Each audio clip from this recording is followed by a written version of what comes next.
Ya, Alhamdulillah sudah kemarin ke rumah sakit dan sudah melepaskan jahitannya.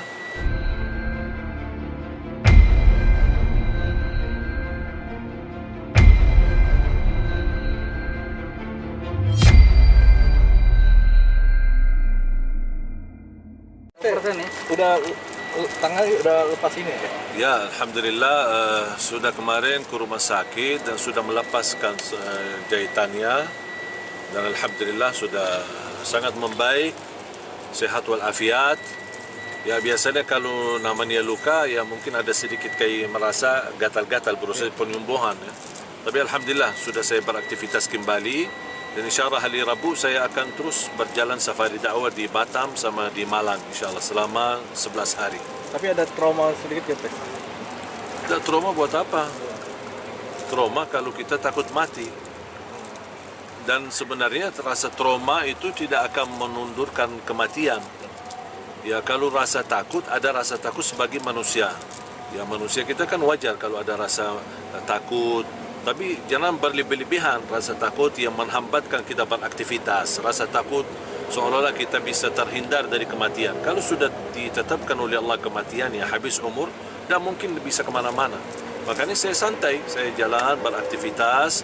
Alhamdulillah diberikan oleh Allah keselamatan dan ini ujian menjadi pelajaran. Tinggal hanya meningkatkan waspada aja.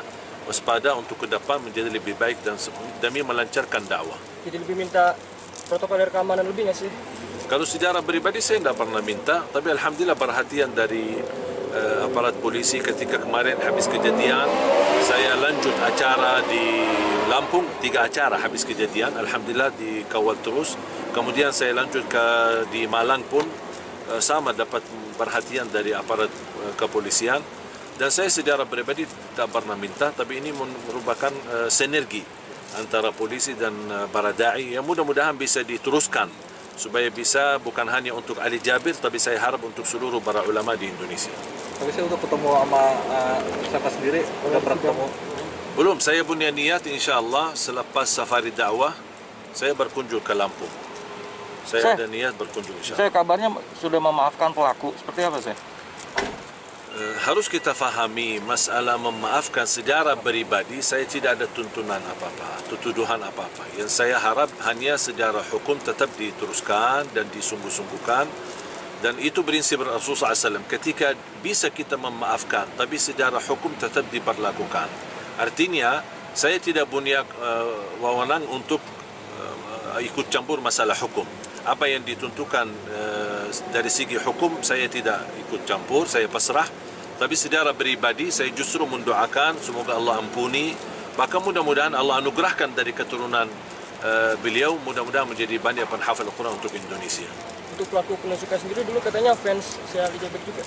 Saya dapat berita begini, wallahu alam, terpengaruh katanya dari sosial media, bisa saja jadi begini, wallahu alam. Tapi mudah-mudahan apa yang dia selama ini bisa mendapatkan pelajaran.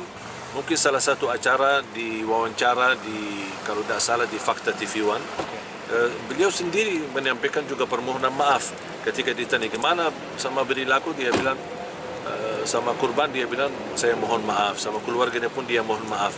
Jadi kita harus belajar saling memaafkan, tapi harus kita bedakan kata memaafkan orang, jangan dicampurkan dengan hukum. Mohon maaf kalau kita semua orang yang bersalah kita maafkan semua dan tidak dijalankan hukum, berarti buat apa ada penjara, buat apa ada polisi, buat apa ada hukum. Makanya kita harus tegakkan hukum ini supaya betul-betul menjadi pelajaran bagi orang lain dan juga bisa menyadarkan semua pihak untuk bagaimana kita harus waspada termasuk ulama dan para da'i kita. Saya sebelumnya pernah kebayang nggak sih bakal ada kejadian seperti ini? Tidak pernah, karena saya orangnya netral. Saya orangnya netral, tidak pernah menimbulkan bermusuhan.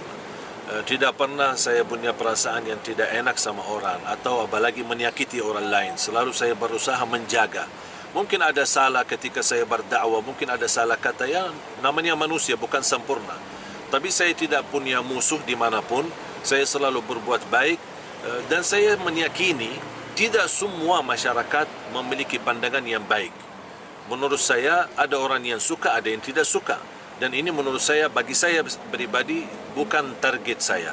Orang suka, orang tidak suka, orang senang, tidak senang, itu bukan target saya. Target saya adalah Allah.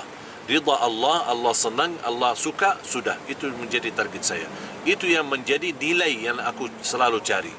Tapi kalau manusia, tidak mungkin. Dan harus kita percaya dan yakini. Tidak akan mungkin semua manusia bersatu menyukai satu orang. Ada yang suka, ada yang tidak suka. Mohon maaf, bukan sama saya aja. Sama Rasulullah terjadi begitu. Sama Allah sendiri, ada yang suka, ada yang tidak suka. Makanya kita harus belajar, jangan berharap nilai manusia. Yang kita selalu harap adalah ridha Allah Subhanahu wa taala dan apa kata Allah Subhanahu wa taala. Oke. Terima kasih. Setelah kemarin ada nggak minta perlindungan secara lebih ketat untuk kedepannya nanti untuk kejadian kemarin? Di mana? Minta segi pengamanan lebih dari Tidak ada. Saya secara pribadi tidak pernah minta. Saya tidak pernah minta. Tapi saya harap pertama para dai, para ulama tetap waspada kemanapun. Kalau bisa jangan beraktivitas sendirian, kemanapun sendirian. Jangan. Kalau bisa bersama keluarga atau bersama rombongan. Kalau ada kegiatan dakwah, tolong bersinergi dengan aparat kepolisian supaya mereka bisa menjaga keamanan. Mudah-mudahan semuanya kita insyaAllah selalu dalam lindungan Allah Subhanahu wa taala. Terima kasih. Sampai jumpa insyaAllah. Assalamualaikum. Kapan-kapan ngajak liputan ke rumah bisa nggak? Kita polisi Sorban Pak Iskandar. Sama Iskandar. Oh ya siap. jadi kondisi hari ini sehat walafiat ya? Alhamdulillah sangat sehat. Alhamdulillah. Terima kasih. Assalamualaikum.